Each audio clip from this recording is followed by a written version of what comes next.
I've always found it weird that Taito decided to call this game Volfied. I know Quicks might not have been a very strong brand, but it was still well regarded and popular. It feels weird that they decided to discard it entirely for the sequel. So obviously, we have to start with Quicks. One of the masterpieces of the golden age of the arcade game, your goal was to enclose and trap the Quicks, the bouncing geometric line pattern.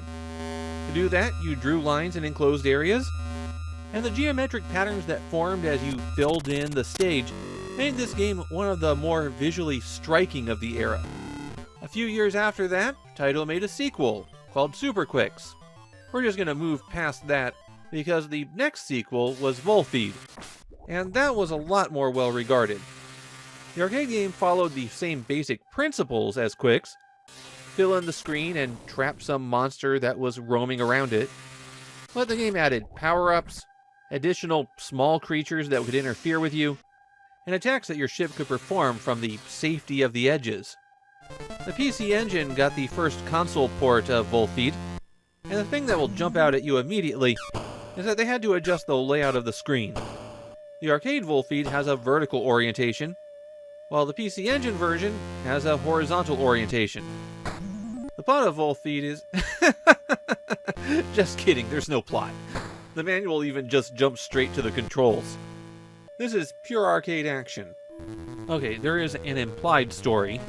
When you start the game, there's a little cutscene of a spaceship getting launched and landing on a planet, and then after you beat stage 40, there's an ending where the pilot of the spaceship is revealed to be, and brace yourself for this, a woman. But that's as much as you're gonna get.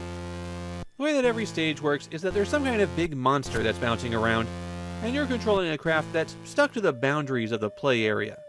When you press button 2, your craft can depart from those boundaries and start drawing a line. However, this makes you vulnerable. If any monster, big or small, or any shot, connects with your craft or the line that you're drawing, then you lose a life. But if you can enclose an area, bringing that line back to the boundary, then the side of the line that doesn't have the giant monster on it becomes filled in and impassable. You have a new boundary that you're working from, and then you can keep drawing lines from there. Your goal is to fill in at least 75% of the play area.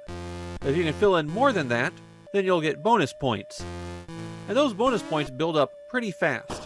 So if you want to do well in Volfied, you'll be building traps, so you can enclose the monster in a small area and get the filled in area at 90% or more. As you shrink its space to move, the big monster will also shrink to fit. So skilled players can trap it in a 99% filled in area. The little monsters get destroyed if they get entrapped in a filled in area. And then there are the power-ups. The white blocks that appear on stages get destroyed as well, and some of these contain useful items, especially the ones that have a red dot blinking on top of them. On later stages, these blocks will disappear and reappear, so you'll need to time your movement for when it's there. If the box contains something, then you'll see a little circle with a letter in it. The S is the speed up, and T is a time stop, which, if everything is in the right position, can let you entrap that monster in a very small space. The L is the laser, and it gives you a limited number of shots that you can fire by pressing button 1.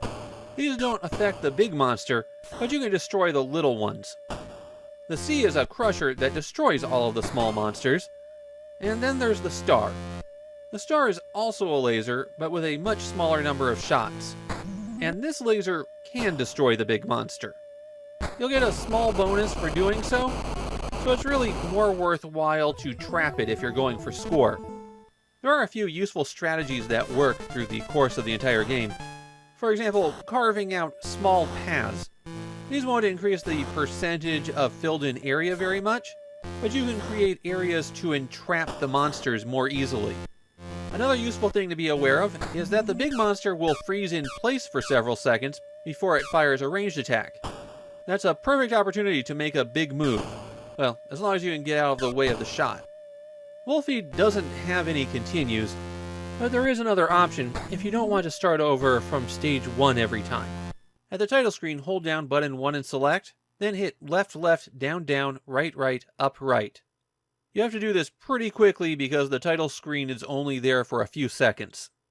But if you do it quickly enough, you go to an options screen where you can pick your starting level, set how many lives you'll have, and change the difficulty. This wasn't the only port of Volfied to consoles, but Taito kept renaming it wherever it went. So it became Ultimate Kicks on the Genesis, and Kicks Neo on the PlayStation. In Japan, Volfied seems to have a small but loyal following. I found plenty of people who said it was just too hard for them, and those people were still fans of Volfied. Personally, I'm a big fan of the Quick series in general, and Volfied is a nice extension of it.